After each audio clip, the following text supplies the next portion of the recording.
যে মাছের পোনা ডিম ফোটে, সে ডিমের পর্যন্ত ওই রিং জালের মধ্যে ঢুকলে আর বাড়াতে পারবে না, তাহলে ওই মাছটা কি হবে? চায়না জালগুলো কোন দিকে থাকে? রিং জালগুলো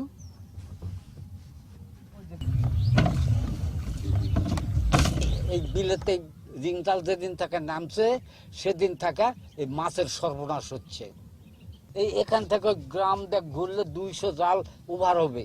সাপ, কুঁচা, ব্যাং, দেড়কার মাছ ঢুকলেও বাড়তে পারবে না।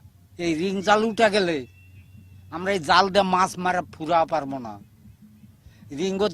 ওই রিং জালের মধ্যে যদি কেবল ফুটিছে পোনা, সেটা পোনা যদি একবার ঢুকে আর বাড়াওয়া পারবে না।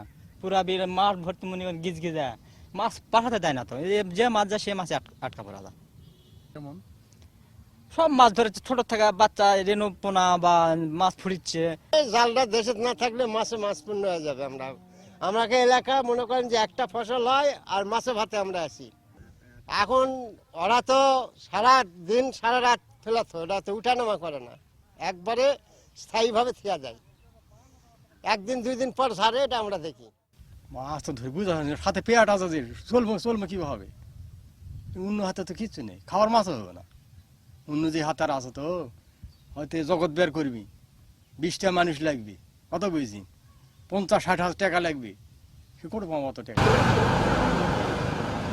চায়না দড়ি যে কোনো ক্ষতিকর জালের বিরুদ্ধে আমাদের আপসের অভিযানভাবে চলছে। সকল উপজেলাগুলো এ ব্যাপারে নিরলসভাবে উপজেলা প্রশাসনের সঙ্গে অভিযান এবং মোবাইল কোর্ট পরিচালিত করছে। জনগণকে সচেতন করার জন্য এর ক্ষতিকর দিকগুলো তাদেরকে